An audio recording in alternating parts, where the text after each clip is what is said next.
Hello and welcome in to the Cubs on Deck podcast. I am one of your hosts. My name is Greg Huss, and for this week's episode, I'm joined today by Bryan Smith. And believe it or not, this is not a podcast dedicated entirely to Matt Mervis. We're going to be talking about other things. Bryan, how's it going, man? Good. It's not just this week's podcast. It's the first podcast for the Cubs on Deck podcast. Let's celebrate. It is, man. This is feeling good. This is feeling weird to me. I bet. Yeah. So I mean, this is a brand new show, the Cubs on Deck show. If you guys out there are listening and have come over from listening to me over at Growing Cubs with Jimmy, this is not that, but it's essentially going to be the same thing. I mean, we're going to be recording every week during the season, every other week during the off season here. And we're going to be talking Cubs prospects. I mean, in its entirety. It's going to be a podcast entirely dedicated to Cubs prospects. And whether it's the top guys, we're talking about Brennan Davis and PCA, whether we're talking about the middle relievers for the South Bend Cubs, which we will be doing. And actually, we're going to be talking about guys today that started the season as middle relievers for the South Bend Cubs probably. So we're going to be covering all prospects, all minor league players. It's going to be a fun time. And today I'm joined by Bryan, but this is going to be kind of a rotating cast of guests here. So I don't know if you guys out there have listened to the trailer that I put out there, but Bryan is going to be with me probably he'll be the guest or the guest co-host most times. But then Greg Zumak from Roadside Bound is also going to be joining the show from time to time. And then when neither Bryan or Zumak are joining me, it'll be some of the Cubs minor league broadcasters, which should be a really fun time. I know that getting Sam Wiederhaft and Max Toma and Brendan King and Alex Cohen on the show is going to be a whole lot of fun. And that's what they do for a living is they're talking about Cubs prospects on the air. So that's going to be fun. Yeah, they'll put the sound of our voices to shame. It'll be, those will be the hard ones for me to listen to because I'll be like, I wish I could sound like Alex does. Dude, yeah, you got to step up your voice game, I guess. I'll start taking some lessons so that I can stack up to Alex and the crew. So, yeah. I love how poetic it is, though, for our first episode that we're just diving right into the kind of content that you're going to get from this podcast, which is like, today is going to be the Rule 5 draft. We're not going to go, your first couple guys that are going to get added. We're going to go 20 guys here that are going to get considered for the Rule 5 draft just from the Cubs farm system. So that is like the best introduction possible, I think, to what you're going to get on this podcast. Yeah, I mean, this is kind of what it's all about, right? Like this Rule 5 draft is you see guys getting called up to the bigs all throughout the season, and that's always so much fun for us to pay attention to that. But the Rule 5 protection, like the protection from the Rule 5 draft being added to the 40-man roster, like that's a day where you see the most prospects becoming big leaguers. And like that's why we kind of do all this. That's why we talk about Cubs prospects. It's why we talk about prospects in general, is because of that reason. So it's kind of a fun day. I had somebody reach out to me on Twitter and they were like, is this basically your Christmas? And I was like, I mean, you got draft day, and then this day is kind of number 2. I mean, I think probably minor league opening day is probably number 2, number 1, number 2. But this is up there, man. Well, it's really rare for teams to have to show their hands and really like show you how they contextualize the players in their organization, and to show like, hey, we do have this guy that we protected over these couple guys that we didn't. And, that's always fascinating. When Manny Rodriguez got added to the 40-man roster a couple of years ago, I think it was a surprise to a bunch of us. And what it showed us is like, hey, the Cubs are turning a new leaf in what they consider. And what they consider is like, if you have a fastball that plays at the major league level, like that's a boost over some of those, breaking ball heavy kind of pitchability guys that get results in the low minors. So that was a really telling thing. And I think you're going to find that in every organization, but especially this Cubs one in the next week, where they have a lot of guys, I think, that are sort of right on that fringe of consideration. And we're going to see what the Cubs are thinking of those decisions. Yeah. And we're gonna dig into a lot of these guys here, like you said, Bryan. We're digging into a dozen plus names here talking about today. Before we do that, because it's episode number 1, I felt like it's kind of appropriate to kind of introduce this podcast to a certain degree, but introduce us in case I'm sure there will be a lot of people out there listening that have not heard us between me at Growing Cubs or you on the Bing campaign last year, they haven't tuned into us in the past. So it's probably important to introduce us. You want to start with yourself, and I guess Bryan, how did you get into Cubs prospects? Why are you here recording with me today? I guess. Sure. Yeah. Why are you a nerd? my name's Bryan Smith. Oddly, I started writing about prospects on the internet. Like, this is weird to say, almost 20 years ago at this point. I wrote for places, like Baseball Prospectus, I think my senior year of high school, and then for Baseball Prospectus, Baseball America, Fangraphs through college. And then when I got into the working world and went into a different industry, kind of got away from writing for a long time. And when I was living in Chicago and just became a Cubs fan again. And that was really my only connection to baseball for about 6 years there, was just being a Cubs fan. And that was, during the era where they started to go from, completely not successful in, the 2012, 2013 area to what we all know happened in 2016.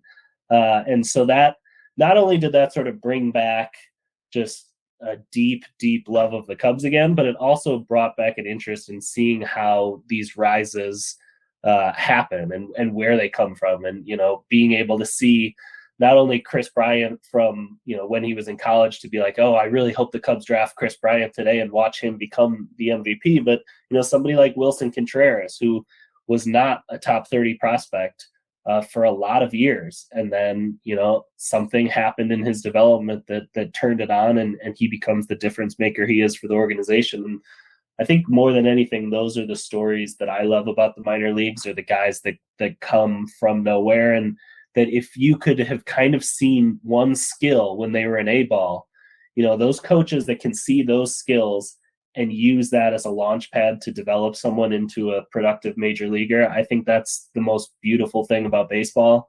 And so that's sort of, what has gotten me into this hobby as much as I have been. So yeah, that's sort of the origin story. I mean, if you guys want to, I write a couple times a week for Bleacher Nation. I'm on Twitter and at Cub Prospects, but I'm really excited to do this show because it's rare to get to nerd out about such a nerd hobby as the Cubs prospects. But, we have a little community here with the two Gregs and Mike Ernst and Todd, and just a great collection of guys that write about the minor leagues. And I'm excited to talk on the waves about it. Yeah, it's kind of wild that there's people that are this as big of nerds as we are, and that's fun. I love that.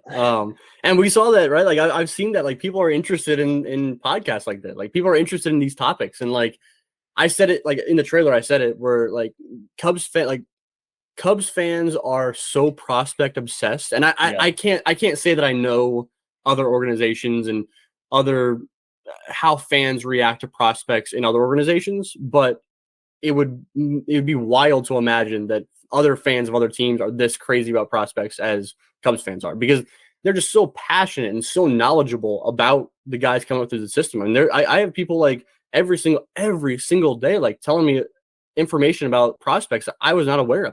I have spreadsheets of stats of prospects, and I'm still learning from a whole bunch of other people about these guys, So that's always fun to me. And when I kind of got into this was around the kind of the same era that you got back into it, Bryan, was back when the Cubs were pretty crappy, right? Early 2010s or so. And I remember watching Josh Vitters and Brett Jackson and guys like that coming up to the bigs, which I feel like we just constantly, if you're talking Cubs prospects, you have to bring up Josh Vitters and Brett Jackson, unfortunately. But like, I remember watching guys like that come up to the big leagues, and at the time, like, just thinking, like, where did these guys come from? Like, right, I was a huge like Junior Lake fan, and a few years down the road after that, it's like thinking, like, where are these guys coming from? They're just showing up in big leagues. Like, did they just get drafted and then show up in the bigs? Like, how does that work?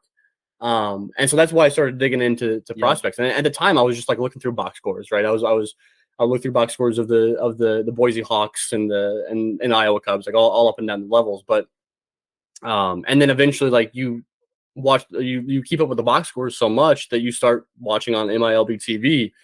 You start learning these guys' stories in addition to like what stats they're putting up. I mean, back when I started doing this and writing a little blog or on Twitter at Out of the Vines, like I was hyper focused on the stats they were putting up, right? And I was really into, like, in 2014, 2015, like Chesney Young, and watching the high batting averages that he was putting up. I was like, this dude. And then I like to think that I've grown a little bit more in my evaluating of prospects since then. We'll see as we host the show and we look back on episodes in the future. But like, it's been fun following the system and getting to know, like, the prospects as human beings too. You kind of hinted at a little bit, and like, as I've interviewed different players, whether it's on a podcast or it's in for an article or in person or whatever it may be, like, you just very quickly pick up the fact that, like, these minor league players are just like normal dudes, and they just happen to be really damn good at baseball. You know what I mean? Like they're just like me and you, and we're just sitting here, like, talking about whatever. But like, also, like, after we hang up the phone, like, they're going out and like hitting 450-foot bombs. That's wild, which you and me can do, but we just choose not to, right? But right. Yeah. So that's how I've kind of gotten into this, and so I've kind of bounced around a little bit here and there, written for smaller blogs early on in my time, and spent the last what would it have been? Jimmy and I started up Growing Cubs back in 2019, so we spent 3 years or so having 120 or so episodes of the Growing Cubs podcast, and really, like, over time, really like, this became, like, talking Cubs prospects in podcast form became like a real passion of mine. So I'm still writing. I co-founded Northside Bound with Todd Johnson and Greg Zumak and Jim Nelligan back about a year ago today, is when we kind of founded that website, and to kind of give fans an in on one website dedicated to Cubs prospects, but really, like, what we're doing today. And that's why I was so passionate to kind of start up a new podcast here in Cubs on Deck, to do this and just have conversations, and whether it's have a conversation with you or Greg Zumak or anything, or just have a conversation with a prospect and have an interview, because we will have that on the show at some point. We'll have interviews, we'll have players on, we'll have broadcasters will be co-hosts, we'll have different people on and chat with them and get to know the system that way too, because I know the fans really like to see those conversations. Well, I can tell you from, I guess a more insider perch that, since Theo Epstein took over the Cubs organization, they put a real importance on bringing people into the organization that were good humans. And, I feel really lucky to get to talk to a bunch of these guys, and it is just amazing. I mean, I think I've talked to 5 or 6 minor leaguers in the past 2 weeks, and each time I get off the phone with one of them, I'm just like, man, what another good dude that they brought into the organization. And so to get to, bring a couple of those guys on so that people can hear the same things that you and I get to hear sort of behind the scenes, and then to tell some of the stories, because the one thing about baseball is if you're talented, they will find you. And so you get guys that come from really weird, wild places that have stories that just, they sound like something out of a movie, because it is just insane to become a Major League Baseball player. It almost demands an insane story. I mean, there's very few Bryce Harpers that are just, amazing from when they're 13 on. There's a lot more, David Bodie's that just come from Colorado, that struggle for years in the minors and then just, find their way onto the major league scene. And so I think we're going to do a mix of, like, bringing people the top prospects that they want to hear about, because that's who's going to be the star for their favorite team in a couple of years. But we're also going to tell some really cool stories. Yeah. Yeah. And I mean, I think back to different people I've had on the podcast, and like Cole Roeder, right, is like the greatest guest I've had on a podcast ever, was having Cole Roeder on. Because of his personality, and I think fans get that a little bit when you watch a guy like Cole Roederer take the field, right? You can see that little, like, swagger he has, the personality, but then you hear him talk, and it's like, oh my god, like, this dude is the absolute best, So I just love that. I love that kind of personal side of because I've said how into the stats I am, right? How I'm constantly tracking these guys' stats, and that's one side of it, but then the personality is the other side of it. So I could not be more excited to host this show. I think Cubs on Deck is something that I've been really excited about. Excited to have you on, Bryan. I mean, it means a lot that you co-host with me. It means a whole lot that Zumak and the broadcasters would be on board. And so, listeners out there, I think that you'll see a good mix of co-hosts with me, and I think that you guys will be very, very pleased with the amount of knowledge coming from my co-host, because I'll host some things and I have some knowledge, but like the guys I'm bringing on are much brighter than me. So I'm just really glad to have these guys on with me. But I don't know, Brian, should we get right into it, or anything else that we're missing here? No, let's get into the main event here, which is, we're gonna talk today about a decision the Cubs have to make by November 15th, and it's a real sort of like, we're gonna explain it, and it's gonna sound so complicated, but then I think when you sort of step back and you just realize, like, hey, this is a time where the Cubs need to protect the players that are most important to them, then it'll sort of make sense. But we're also going to explain the details of it here. Yeah, actually, you want to go ahead and do that, Brian? I'm going to put you on the spot. We weren't planning on this, but I guess when I've covered the Rule 5 draft in the past, there's been kind of questions from some fans about how, like, why this happens, why this works with the Rule 5 draft. You want to go into some detail about like why the Rule 5 draft exists for why it's looking out for players for the most part here?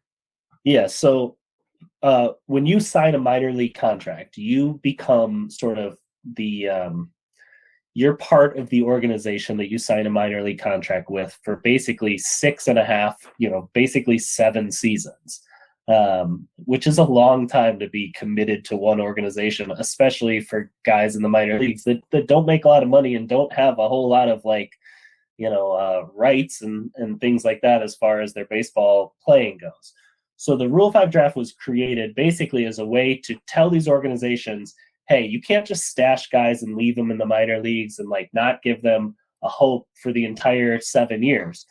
You got to show these guys some forward momentum. And if you're not doing it, then you have to give other organizations an opportunity to get those players and show them upward trajectory. So basically, after 3 or 4 seasons, depending on the age you were when you entered the minor leagues, you become eligible for the Rule 5 draft, which means, we can sort of talk about what that draft is, and it might even make more sense to do it when you guys, talk about the draft, I know, in a couple weeks here. Mm-hmm. But I think what we're talking about today is the Cubs have about 50 players that are eligible for the Rule 5 draft.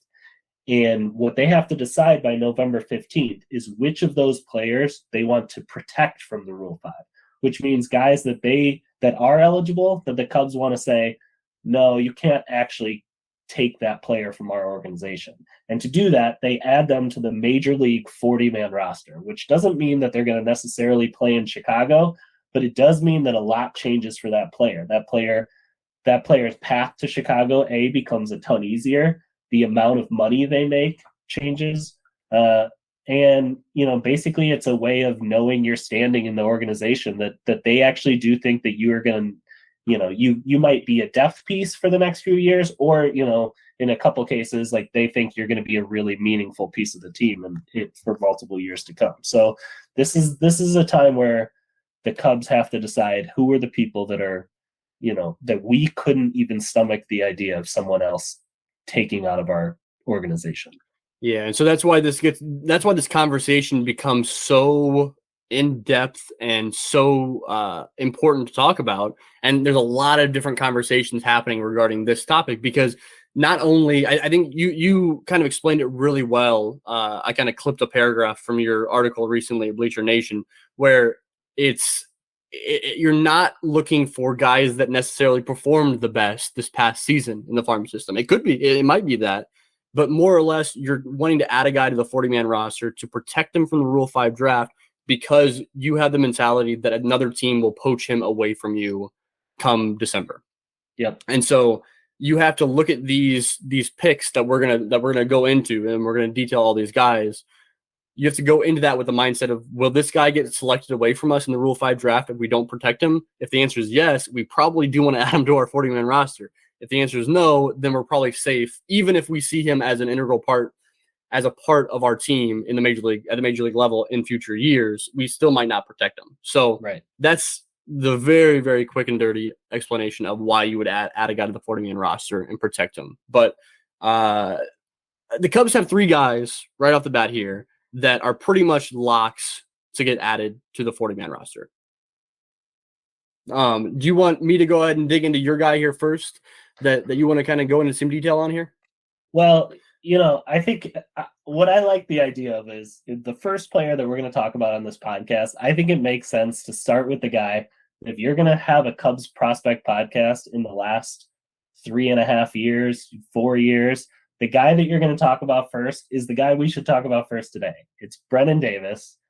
Brennen Davis has been, my number one prospect since July 2019 when he was in South Bend.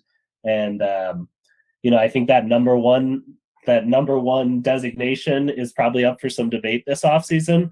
But the debate on whether or not to add him to the 40-man roster is not really there. I'm going to read Brennan's numbers, and then I'm going to let Greg talk about why he is a lock. But Brennen this year, I think a lot of people know, really struggled. He got injured in spring training, basically thought it was a back injury for a number of weeks. And then when the Cubs looked at it, they basically found a sort of a rare blood vessel issue was causing pain in his back. He had surgery, missed most of the summer, came back towards the end of the year, finished out his season. So I'm going to read the numbers, and they're not going to sound great.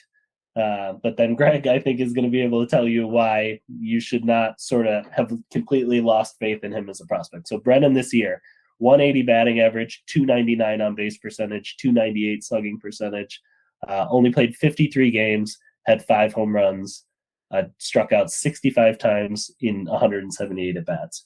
Greg, why should the Cubs not think twice about putting him on the 40-man?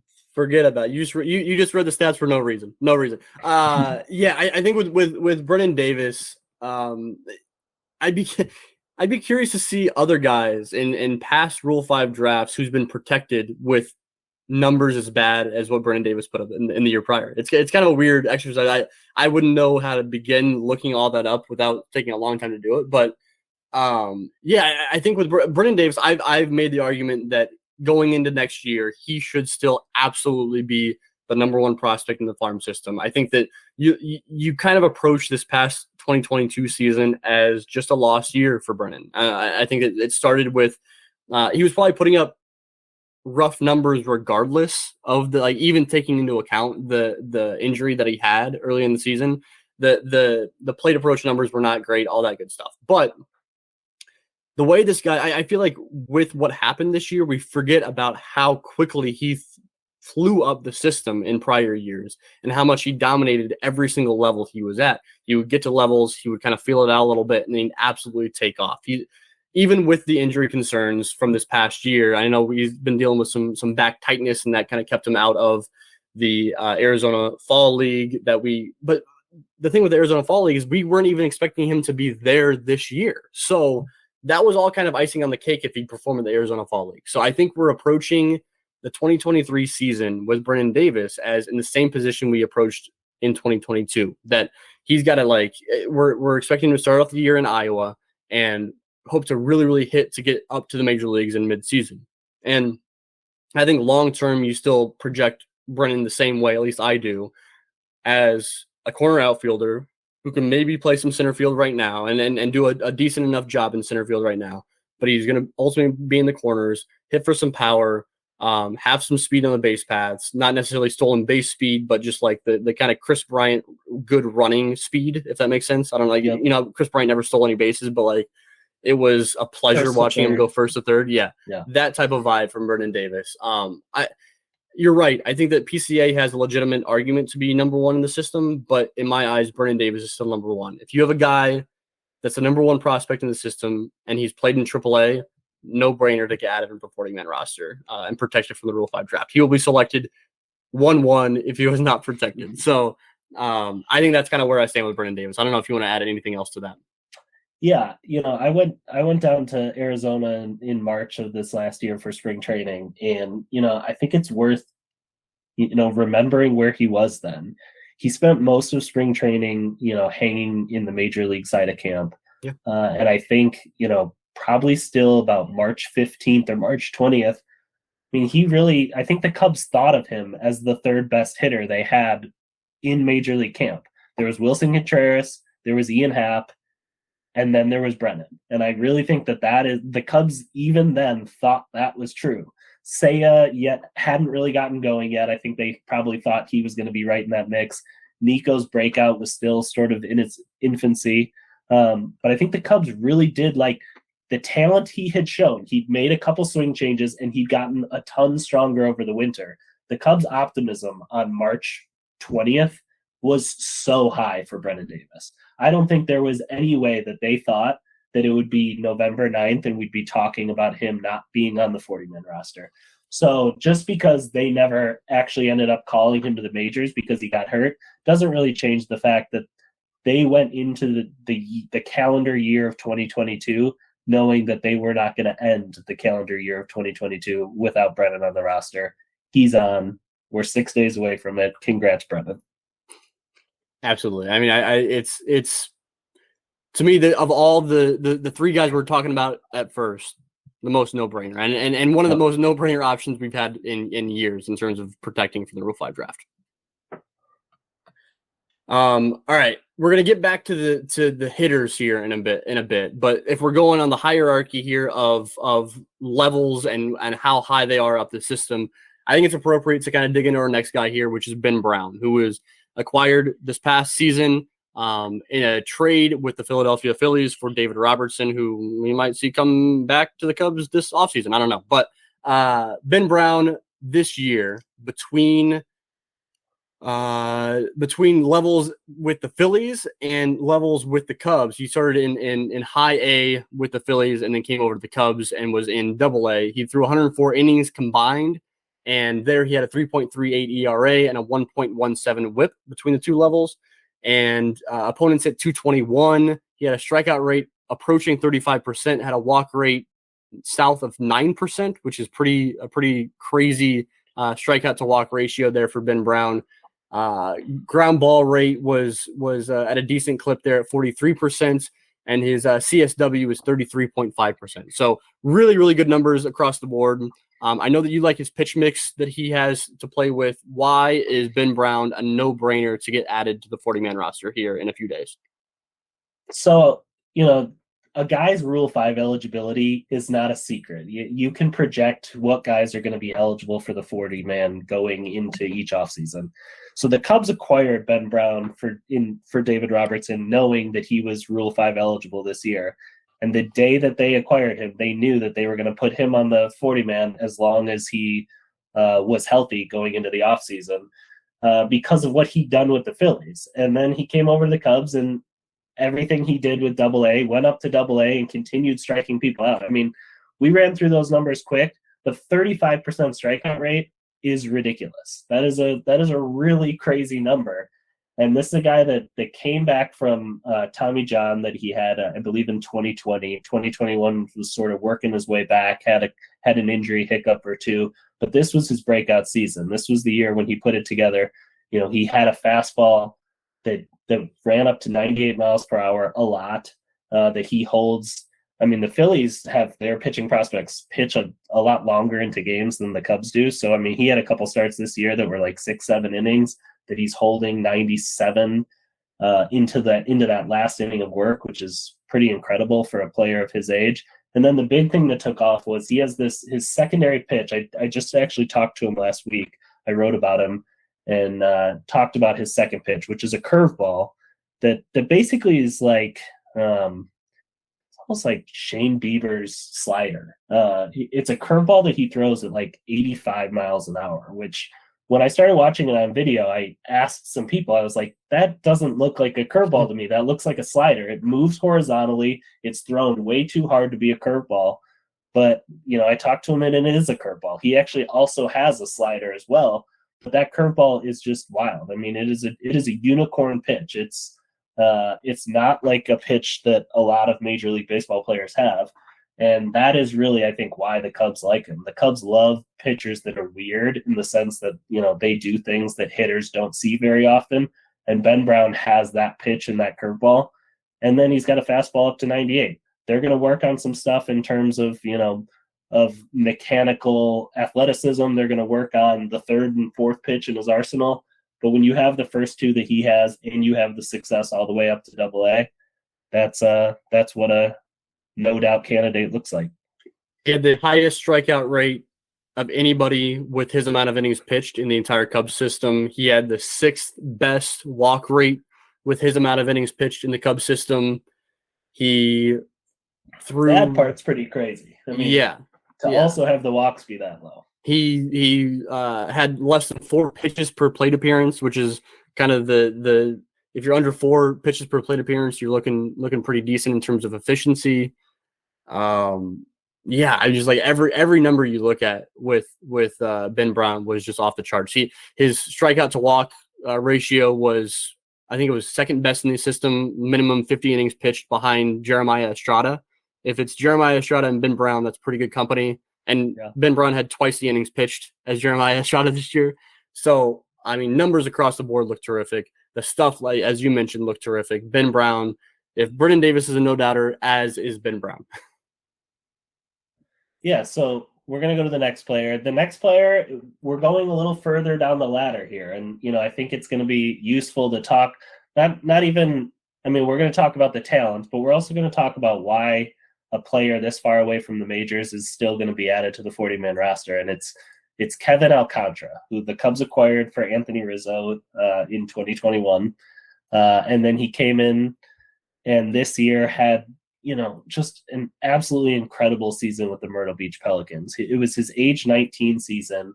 And, a guy as a teenager to go into a minor league full season and play the whole year. I mean, if you talk to people in organizations, like that is the number one thing that they'll rave about. They'll be like, a guy stayed healthy for most of the entire year and got through it. That's amazing. Like whatever the results are, they don't really matter.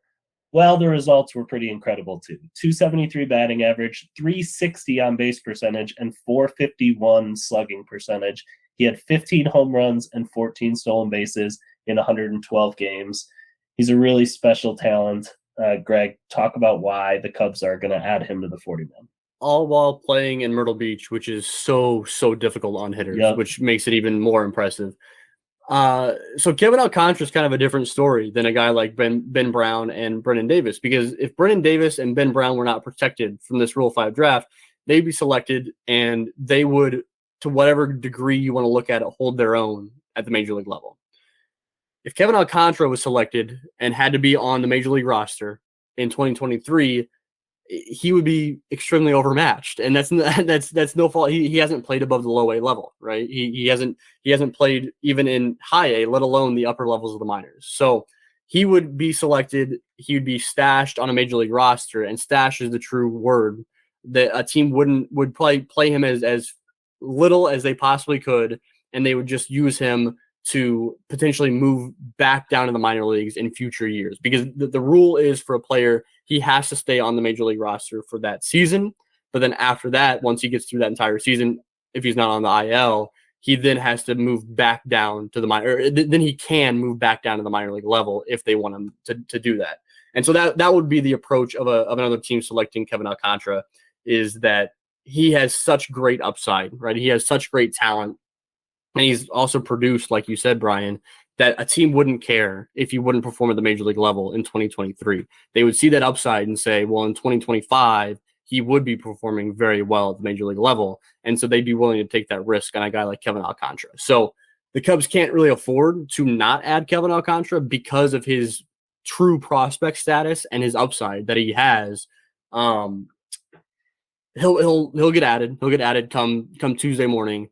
It's the Cubs. Come Tuesday Eve, right at the deadline. Is the deadline 5:00 on Tuesday? Is that what it is? That sounds right. So I'm sure the Cubs will go to the last minute. Yeah, he'll get added at 4:59 on Tuesday, and then they'll continue with his progression from there. Right, he'll be in South Bend come opening day 2023, and then he'll go up the ladder and hit like crazy and move up as they see fit. But basically, it comes down to, he wouldn't perform at the major league level, but he's so damn good that the Cubs can't afford to lose him in the Rule 5 draft. Yeah, there can't be 50 minor league hitters that have a higher ceiling than what Kevin Alcantara has. And so I think you said it well. They can't afford to let it go, because this is a guy that could be, I think he could be a Gold Glove right fielder. I think he's a really good center fielder right now. And then a guy that, I mean, the power potential, I don't even think we know what it is yet. I mean, he hit 15 home runs in a pitcher's park this year, and he hasn't even started putting on weight yet. I mean, I said it when they acquired him, like he looks like a small forward in the NBA more than a baseball player. He doesn't have that sort of baseball build yet. And when you throw that on to like the instincts that he shows at the plate, oh my gosh, it really, like, the potential is so high. I'm really excited to watch him develop. He's just one of those players that, like, gets Greg and I excited for the start of every minor league season. I posted on Twitter like last week or something, and I said I knew it was going to get a reaction, but like I'm kind of like, to me it wasn't that hot of a take, but I knew it was going to get a reaction. I was like, Kevin Alcantara at the end of next season, I could see him being a top 20 prospect in all of baseball. Not even top 50, like a top 20 guy. And like, would that surprise you entirely if he was top 20 come into the year next year? He'd be a 20-year-old kid mashing in South Bend, making his way up to AA potentially, and like you said, showing off just insane skills. Like that wouldn't surprise me. And I know people kind of read that and they're like, oh, I don't know about that. It's like, I'm not saying it's going to happen for sure. I feel like there's a very, very good chance that might happen. And if that's your guy in the system and he's Rule 5 eligible, you got to protect him. I'll say this. If he has a 500 slugging and gets to AA next year, he should be a top 20 prospect. Yeah, absolutely. Absolutely. All right, man. So we covered our big three here. I think as we move on down this list of names, we kind of spend a lot of time on those guys, but that's I didn't do as good of a job of keeping us on track as possible. But everybody after these three guys is really where the debate begins, right? We're looking at the Cubs have 45 guys on their 40-man roster as of the time we record this on Wednesday.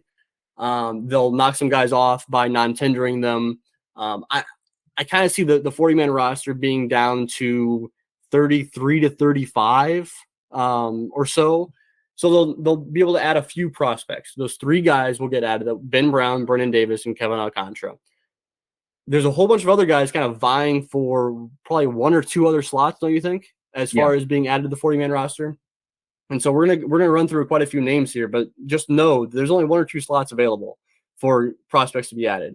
And I think we're gonna make a case for each guy that we would make. If we were in the meeting that the Cubs front office probably had, a week or two or a month ago, like, they ran through these names. I like to imagine that there was like one guy that got assigned each player that sort of, stood up at the meeting and gave his little spiel to Jed and Carter, and they listened. Greg and I are going to do that for each of these players. We're going to make our impassioned plea for them. But we also realize that there's a numbers game here, and that the Cubs are ultimately, for most of these players, going to decide to expose them to the draft, which is just the reality of a roster crunch in baseball. Yeah, absolutely. So you get to make the first argument here, and your argument is going to be for Riley Thompson. That sound good? Yep. All right. So your argument for Riley Thompson centers around the idea that Riley was a prospect at AA this year for the Tennessee Smokies. He logged 57 innings for Tennessee this season, put up a 4.42 ERA. I'm sure you'll go into it a little bit here, but it was a very strange kind of up and down type season for Riley Thompson. He had a 1.39 WHIP. Opponents put up an OPS of 731 against him. He struck out batters at almost 27% clip and walked guys a little bit more than what you would normally see in past years from Riley Thompson at almost 14%, at 13.4% walk rate. So those are kind of the numbers, but really the numbers don't tell the whole story with Riley Thompson, where he had a few blowups this year that kind of changed those numbers. Yeah, so Riley has a good start to the season, and then May 5th has just a really bizarre start where he doesn't get anybody out, faces 7 batters. They eventually all score. The Cubs not only take him out of that game in the first inning, but they didn't like something they saw, and they put him on the developmental list. And they actually, I believe, sent him to Arizona, and he spent a month there working on something specific. I actually don't even know what it is. I got to ask Riley about it. He comes back to Tennessee a month later. First outing is a disaster outing again. He allows 5 runs, doesn't get out of the first inning. It's not looking great at that time, but credit to Riley, just pushes through. And then I'm going to read you real quick his numbers from that point on, his last 13 starts: 44 innings, 33 hits, and a 2.62 ERA. He was, I think, the Cubs' best pitcher at the AA level in the second half of the season. He's a guy that was up to 99 miles per hour at a different point this year, learned a slider that was not a part of his arsenal before, has always had a really good curveball. I mean, I think it's probably one of the best three in the system. And then he'd had a good changeup in 2019 that we didn't that wasn't really showing up that good. And then at the end of the year when he got real hot, I thought the changeup looked really good. So he's a little older than a normal prospect. He's actually just turned 26 years old. So if the Cubs leave him, I think exposed, I think it's going to be because of his age. But I could see a bad team looking at Riley Thompson and saying, why don't we give this kid a chance as our fifth starter? Doesn't really matter if we're losing games, but like he's good enough that something might click and he could actually be like better than that. He could be a 3-4 starter down the road. And I can totally see that for Riley. So, I think the Cubs actually should really think twice about it because I think he could be a contributor in 2023 in the majors. I think when you think about Riley Thompson, there's some like untapped potential there. I think that he had not even untapped potential. I think that he just hasn't had had a chance to show off in the way that I think he potentially could. You know what I mean? I think that between the injuries, and then just kind of not getting fully settled, you can even see like him on the mound that he wasn't fully like comfortable until the end of this past season. I think the end of this past season, and then when he put in work in the 2019 season, right? In the 2019 season when he was in South Bend, just looked lights out that entire season. So once he gets comfortable, I think that Riley Thompson's a guy who could really take off, and I think that you've kind of nailed it there. All right, let's move on to Ryan Jensen, the Cubs' first-round pick in 2019, a guy that has kind of gone through the system like slowly and deliberately. The Cubs have worked with him really closely on a bunch of stuff. There have been some really high highs, and and I also think that he's never sort of taken that full leap to be like that sort of top guy in the system that they were probably hoping when they drafted him in the first round. But there's a real good case that Greg's going to make. I'm going to read his numbers here: 4.25 ERA in AA this year. 59 in a third innings, only 44 hits allowed, struck out 60 guys, so a more than a batter an inning, but did walk 39 guys, which is 5.9 per 9 innings. Greg, what do you think? Yeah, I think he's a really good example of a guy that I could just see a team taking him and he really takes off. I think that with Ryan Jensen, I've talked about it before, how I went from when he was drafted and I wasn't really on the Ryan Jensen bandwagon a little bit to then I became the high man on Ryan Jensen for a good amount of time when I probably shouldn't have been, when he was really struggling. And then we saw this past year, he too had a stretch on the development list where we saw the very clear changes that he made when he was on the development list, right? He was known for having a really, really long arm swing when he would make his delivery. The point where, like, it was the first thing you noticed when he was pitching was that arm path. He went on the development list, went down to Arizona, really shortened it up. And I say really shortened it up, but it's still like not super short, right? It's not some like Lucas Giolito like type up by his ear, but from where he was at before, it was a pretty significant change in his arm path. So he took to that fairly well. Had kind of mixed results when he came back from that kind of change. But I think with Ryan Jensen, you're like not seeing a finished product, kind of like you mentioned, Brian, is that like he still has plenty of room to really, really take off, And so with Ryan Jensen, you're getting a guy who is open to these changes, open to making different switches to his repertoire, right? To change from the fastball to 4-seam to 2-seam, 2-seam to 4-seam. Identified a cutter that he was using this year, a slider that used to be really, really good, and then maybe took a couple steps back in recent years. But he's got the repertoire that he's fun to play with. He's got I just think that he's a guy that can really take off with another team. And I think that worries me the most about losing a guy like Ryan Jensen in this Rule 5 draft. The numbers again, are not the prettiest in the entire world. And I'm not going to sit here and say, oh, but actually that 4.25 ERA is much better than it seemed. I just think that there's a lot of untapped potential with Ryan Jensen. I know I've used that word twice in the past two guys, but I really see that with Ryan Jensen. I think he could really take off if he was selected by another team. So why not add him to the 40-man roster here? He's also never pitched a game in relief in the minor leagues. And I think another team would look at Ryan and say, so this is a guy that can hit 100 miles per hour as a starting pitcher. Could he sit 99 miles per hour in relief? And we just pick our favorite of his four secondaries and go with that as the main two pitches. And I think he probably would get drafted. And for that reason, I do think he's going to get added.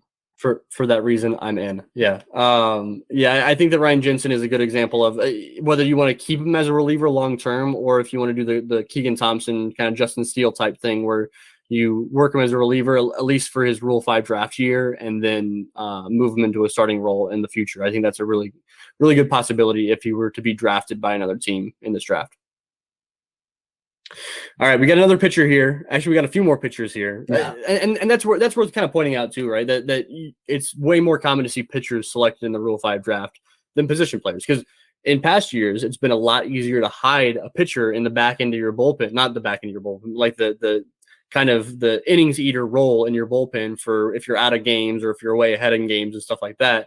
Way easier to hide guys, or as the number 5 starter, right? As opposed to a position player, that those are really important roles on a roster, no matter how many guys you have on the roster, So a lot of arms are way more likely to be selected. We got Luis Devers here, and I mean, probably the most difficult decision of this year's. It's not even most difficult. Just it's a strange situation, right? With Luis Devers, I'll run through his stats because as opposed to other guys like Ryan Jensen and Riley Thompson, who have some kind of mixed results, Luis Devers. There's nothing mixed. There's nothing mixed about Luis Devers. He was the Cubs minor league pitcher of the year this year, just lights out from the off, like from day one, with South Bend. He was very, very good. He threw 117.2 innings, had a sub-2 ERA, had a sub-1 WHIP. Opponents had just 206 off of him, was striking out guys. Like, he's not really a guy known for strikeouts, really, but he was still striking out 27% of the batters he faced, not walking anybody, walking less than 6% of the batters he faced. Really, like, the fun thing about Luis Devers is just watching him pitch every day, and it's just like he is a fun watch. He's appointment television. What do you got on Luis Devers? Why should the Cubs protect him outside of the fact that, like, he put up insane numbers? Yeah, I mean, I think that it's just, I mean, the numbers I think really do actually mean something here. And I think they do tell a part of the story, which is that it's not just the compilation of the numbers. It's that this is a guy that didn't have bad starts. He didn't allow 2 earned runs for like months at a time this season. It's stupid. It's so stupid. It's crazy. And so, I mean, that level of consistency should matter, right? I mean, that tells you a player that comes to the mound with a plan, and I think most importantly, executes that plan at a level that his peers do not. Luis, his overall stuff profile isn't as probably great as a lot of the pitchers that we're going to talk about today. He's got a good changeup. Like, I think it's a plus major league pitch. It might be like a half grade below that. His fastball got better this year, is, probably averaging, close to 92 miles per hour. And he throws this curveball that it's kind of like slurvy. So those are the 3 pitches. That's all that he's bringing to the table stuff wise. But you heard the numbers. He executes. He does all these like crazy things. He has like 6 different deliveries, I think. He does like a quick pitch, but then a quick pitch version that's like just sort of his bottom half and moving, and it's all these like funky things that he'll mess with players. And like I don't think I've ever seen somebody who can throw a quick pitch changeup for a strike in a fastball count like in my entire life. I don't even think Johnny Cueto, who's like the king of this, can do it like with off speed in the way that Devers did this year. So I don't think it's like the most rock solid case when you look at the stuff profile, but man, the results got to matter a little bit here. He is, when you describe pitchability, like Yeah. it's Luis Devers. I mean, his command is typically pretty damn good. The quick pitches, the way he messes, like I just think he gets into batters' heads really well, and the way he can, I think you kind of mentioned like the actual stuff quality of Luis Devers' changeup, and I think it's the fact that he can throw that in any count, which makes it like play even better than what it physically is. Yeah. It's when he can throw it in any count, and it pairs with it. It makes his fastball play up quite a bit too. So, yeah, you're right. Stats and consistency in those stats have to matter at some point. And I mean, I think that he could. I don't know. Do you think he could hold his own if he were to be plucked on a major league roster? Like that's the tricky part with Luis Devers. Could he hold his own on a major league roster?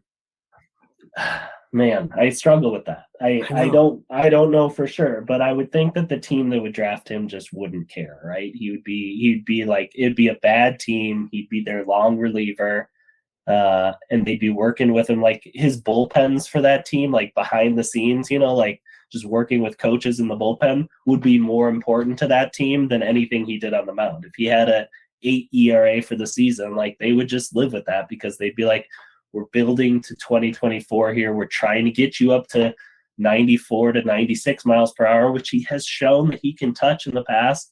Get that breaking ball to be a major league like solid pitch, and then it is sort of there. Then you have the makings of a real difference maker. So, whether he could succeed at the majors, I probably have my doubts.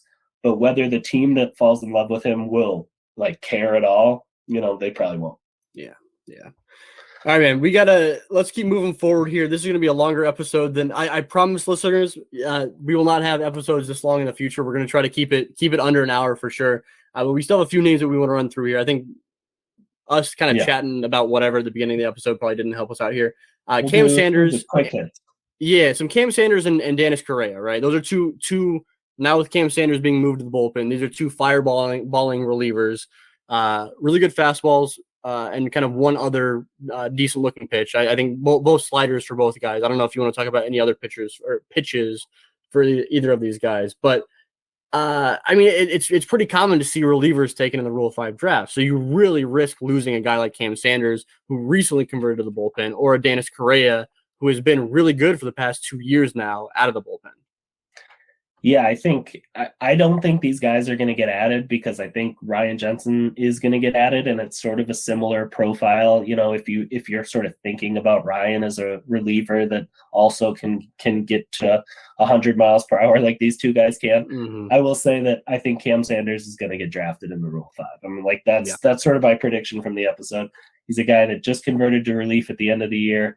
He has like big spin rate numbers that other teams are going to like, and he hit 100 in September. It has the makings of a guy that gets away, and then you just wish him well and you see what he does. Sometimes you just got guys that you feel fairly confident that they're not going to protect, but you also feel fairly confident that another team will select them. And like Cam Sanders is that guy entering this cycle, And Greg and I are gonna root like hell for Cam when he goes to another team because Cam is awesome. He just like pitches with like so much swag out on the mound, and he's just like a guy that his teammates absolutely love behind the scenes. So we're not saying that we think he's going to go to another organization because of like anything negative about him. It's because he is so talented. He's going to light up pitching ninja once he gets up to the bigs. Like no doubt, both for his pitches, but also for the swagger. So that's for sure. So talk about Darius Hill. Darius Hill's a guy that, hit where'd the batting average get to at the end of the year? 314 batting average, 812 OPS, but like a guy that like constantly seemed to have a hit streak going in the double digits. Why should the Cubs consider him like really strongly? A team will draft him Darius Hill in the Rule 5 draft because he can hold his own as a fifth outfielder, potentially a fourth outfielder, depending on the team, right? He is the prototypical guy that is, maybe it's a low ceiling on his his status as a major league player, but he also has a pretty damn high floor. He can go up there and be a fifth outfielder. Maybe play some decent center field. The problem with Darius Hill, I'm making a case, but I've been like pretty low on Darius Hill because I know that fans see the stat. They see that he tied for the lead in minor league in hits, right? They saw that. And I feel like fans have been very, very vocal about wanting the Cubs to add Darius Hill, both to the major league roster during the season, but then also to the 40-man roster to protect him. The case is that he can hold his own on the major league level, right? That he can hit. He's not going to strike out. He's going to put together good at bats because he's not going to strike out a whole lot. But then there's not a whole lot of like superstar upside. There's no superstar upside with Darius Hill. So there's value in a guy like that has that role, and we've seen that, right? I've seen people compare him to like a poor man's version of like Tommy La Stella, and there's value in guys like that. So I could see actually with Darius Hill, I could see a team that is maybe more like more competitive for the playoffs potentially take Darius Hill because he can slot in and it has a role on a team as opposed to trying to stash Kevin Alcantara or trying to stash like Ryan Jensen or Riley Thompson in any way, right? Darius Hill comes up, he has a role, he's there, he's good to go. So that's the kind of argument. Might be legitimate value on a major league minimum contract as your fourth outfielder. You probably get surplus value based on what he would produce in the majors next year. There's so many dudes on this list that the Rays would take and kill it with. But all right, you want to talk about Chase Strumpf because Chase Strumpf is I love Chase Strumpf, dude, and I'm glad that you want to talk about him. What you got on Chase Strumpf? So this is like not even shtick, for some of these guys we're like making our case and we're sort of like twisting it a little bit. I would add Chase Strumpf to the 40-man roster. I would just say, like, to me, he did enough.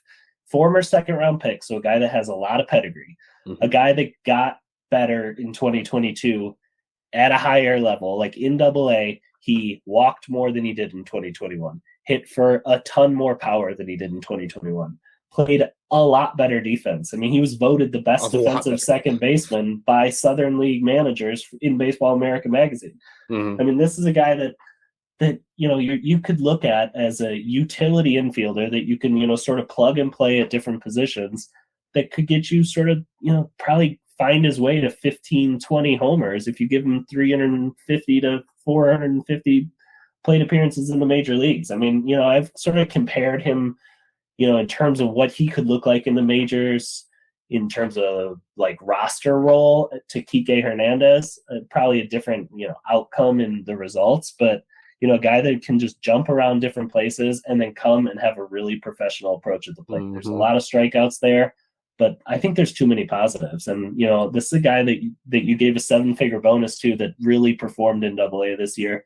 Those to me are guys that you protect from the draft. Dude, I don't care that he strikes out a lot, man. Like I really it's baseball in 2022. I don't care that he strikes out. I don't care that he had a 33% strikeout rate this past year. He was when he was drafted and he had a really good hit tool, right? So that doesn't just miraculously go away. Like that doesn't just like escape him entirely. So I believe that Chase Strumpf can come back and maybe limit the strikeouts a little bit more, but then maybe keep some of that power a little bit. I like what he's a good hitter, regardless of the fact that he strikes out 35% of the time. I don't care. Like he's putting up good numbers, and that's all I care about. I'm with you, dude. I hope that they can find a way to protect him from the Rule 5 draft because that would be awesome, and I think he can bring value next year in Chicago potentially. Talk to me about Yohendrick Pinango. So if you would have asked me this midway through the season this past year, I would have been like, he would have been close to this like no doubt category for me personally. We know the hit tool to Yohendrick Pinango is very, very good. And I think that like right now he just feels a little bit further away from the big leagues than what I thought he was going to be when the season started. I thought by the time we got to November 9th this year, I thought that he was going to be having had a cup of tea in AA. I thought that he was going to be just a much better a guy that would have been kind of a no doubt a team would have selected him and kind of kept him on the major league roster all year long. And that's less the case now after he went and put a sub 300 OBP this season, and all that good stuff. But he did show more power, right? So we know the contact skills are there. He's showing more power. I want to see him put everything together, but I think if he puts everything together, we've got a really good prospect in Yohendrick Pinango, and I think other teams probably see that as well. The problem is that he's kind of stuck on left field, but I think that he showed some better defensive skills in left field as the season wore on a little bit. I don't think he's like a great defender in left field, but he is kind of stuck in left field. So you're kind of dreaming on the hit tool that is very, very good and hoping that the power is actually there to stick around, because he's not going to walk a ton either. But there's a lot of talent there with Yohendrick Pinango.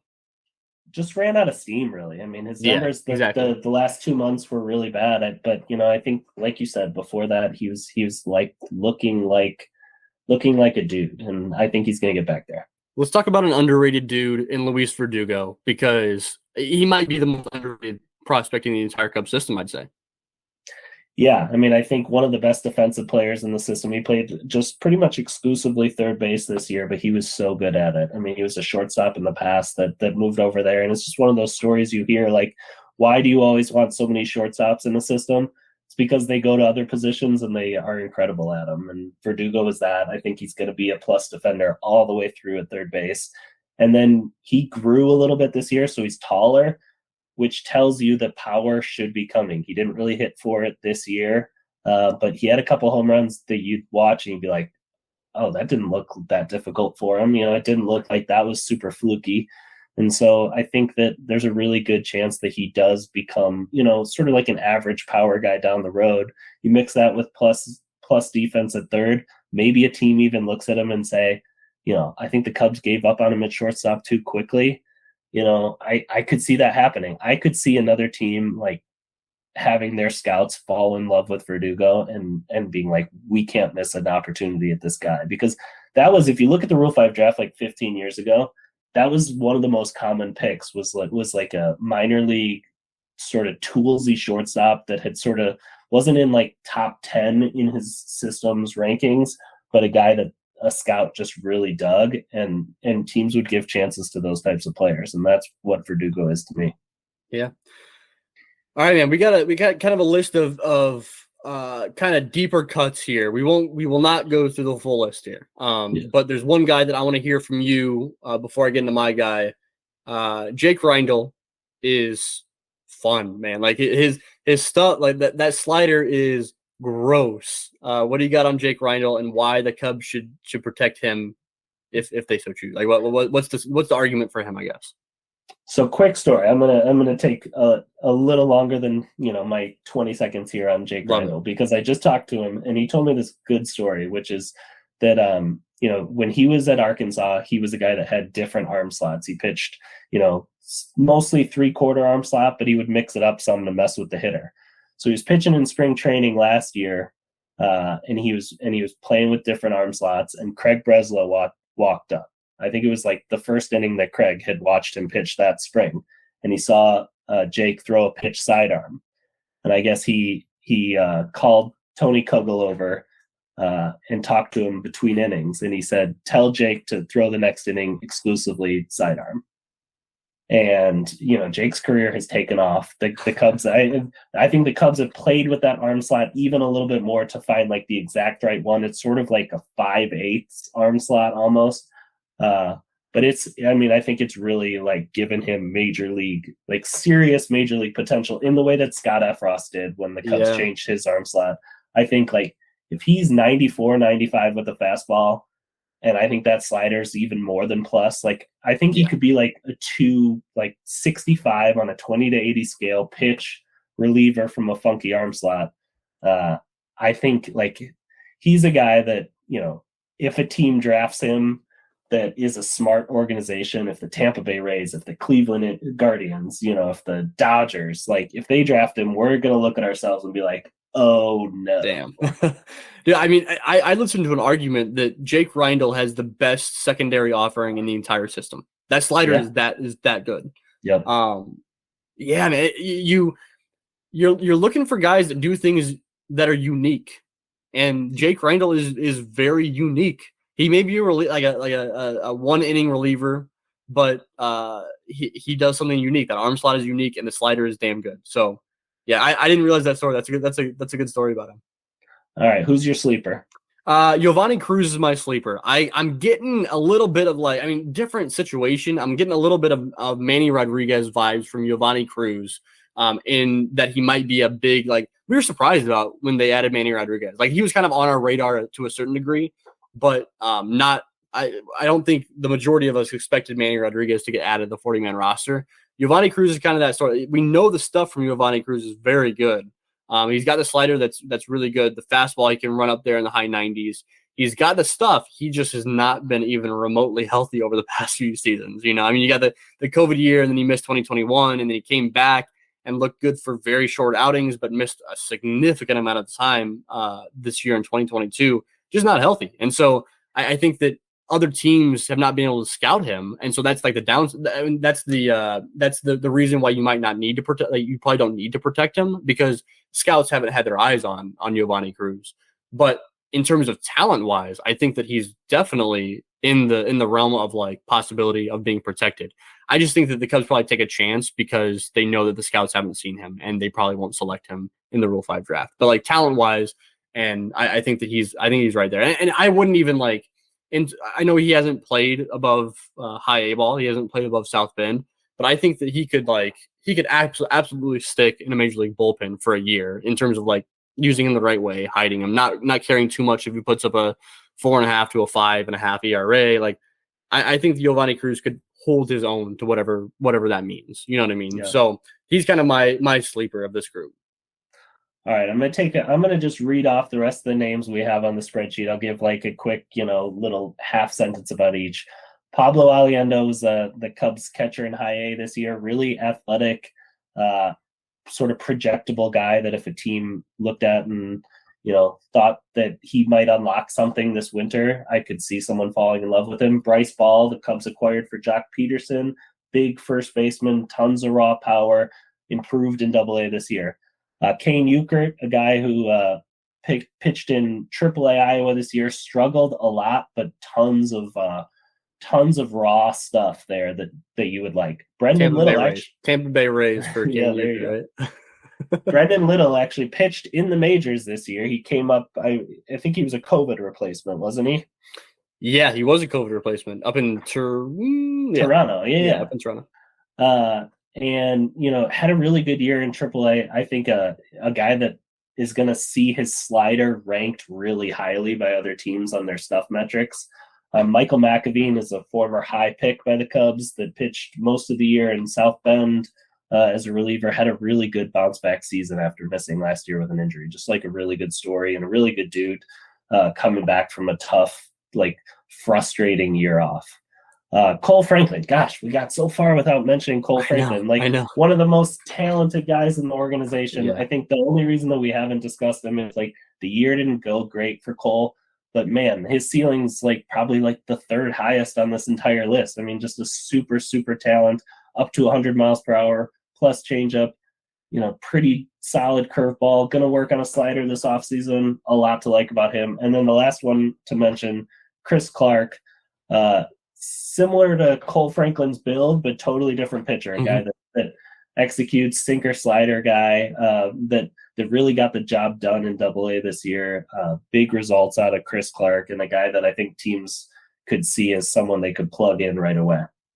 The juxtaposition of ending this list with Cole Franklin and Chris Clark is just chef's kiss. All right, man. Well, we should probably end this whole rundown. Who would you pick? Who do you think the Cubs will pick? Who are your guys that you expect the Cubs to protect from the Rule 5 draft come Tuesday afternoon? I think it's going to be 4. I think they're going to stop at 4. I think it's going to be Brennan. I think it's going to be Kevin Alcantara. I think it's going to be Ben Brown, and I think it's going to be Ryan Jensen. Okay. Yeah, I actually have. I mean, I also expect 4. I think once they get up to 5, man, they're having a real crunch on their hands in terms of signing free agents. And if they so choose to select somebody in the Rule 5 draft, it just gets really tricky. So I'm thinking 4 as well. The top 3 that we mentioned, Brennan Davis, Kevin Alcantara, and Ben Brown.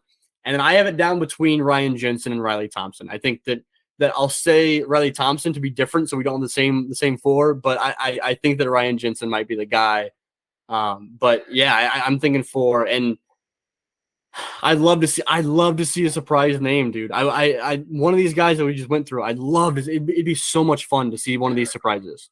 I think if there's a 5th, I think it'll be Devers. I think if the Cubs have any word from him that like there's a reason to believe the stuff has even gone up a hair from his work so far this winter, I think they'll just bite the bullet and do it. So he would be my next guy. Yeah, I mean, I'm looking at the names. I'd love to see Chase Trump. That's like personally, like I think that we both feel the same way. Like I'd love to see Chase Trump, but yeah, Davis, Alcantara, Brown, and then really as fans out there listening, like take your pick, right? It's those 3 because they're going to be added. Take your pick after that. We just listed off a whole bunch of names. It's your favorite. It's your favorite. But I think that Jensen probably has a leg up on everybody else, according to what we seem to think here. So yeah, let us know what you think. Yeah, exactly. So, all right, Brian, you want to plug yourself real quick, and then I'll do a little wrap up for what this podcast is. I don't know how I'm going to do that yet. I got to think on it. Yeah. So, assuming that Twitter still exists when this podcast comes out, you can find me at Cub Prospects. And when this pod comes out, well, actually a week after this pod comes out, we'll know which prospects got protected. So I will probably be complaining on the internet about the players that weren't. And probably writing about some of them over at Bleacher Nation as well, right? Yes, thank you. Yeah. All right. You can find me on Twitter at Out of the Vines. You can find some of my writing over at Northside Bound. I took a little bit of a hiatus over the last month or so, no writing, but I'm back writing as much as I can over at Northside Bound. As far as this podcast goes, you're listening wherever you listen to podcasts, I'm sure, but really you can find us anywhere. I think that we're not up on Amazon Podcasts yet, but I think besides that, we're pretty much everywhere. My goal was to get us on Apple Podcasts by the time we posted this, and we're there, so we're good to go. But yeah, I guess the big thing, we're trying to get this thing off the ground. We're trying to get this thing going. I'm really excited to build this podcast up and all that good stuff. So if you guys out there listening would be so kind as to leave a little rating and review on Apple. I think you can do it on Spotify now too. Wherever you can leave ratings and reviews, we'll take them. We'll take the kind things you have to say. We'll take some critiques. We'll take some suggestions. I mean, we're just getting this thing off the ground. So if you guys have suggestions, tweet at us, put it in the reviews, whatever you want to do, because we'd love to hear how you the listener wants to see this show shaped. Because I'm all ears for that. That's the reason why we're doing the show, is to appeal to you guys out there and talk about what you want to hear. You know what? I'll make a deal with our listeners. If you write a 5-star review for us, you send me the name of a prospect, and I'll tell you where I have it ranked in the system. No matter where, 1 to 100. You send me the player's name, I'll give you the number. That's 5-star review. I might leave a review, take a screenshot. What do you want people to do? Just screenshot it and send it over to you? Yep. There you go. I'll leave a review for our own podcast. Send it over to you, and I'm gonna get you. I don't know what I'm gonna say, but I'm gonna get you with something. But yeah, thank you guys out there for listening. I can't thank you enough for listening. Can't thank you enough for hopping on board with this Cubs on Deck podcast. Super excited. Like I said, the episodes will not be this long every episode. This was a special circumstance. So thank you guys for listening, and we'll be back in your ears in a little over 2 short weeks. Thank you guys.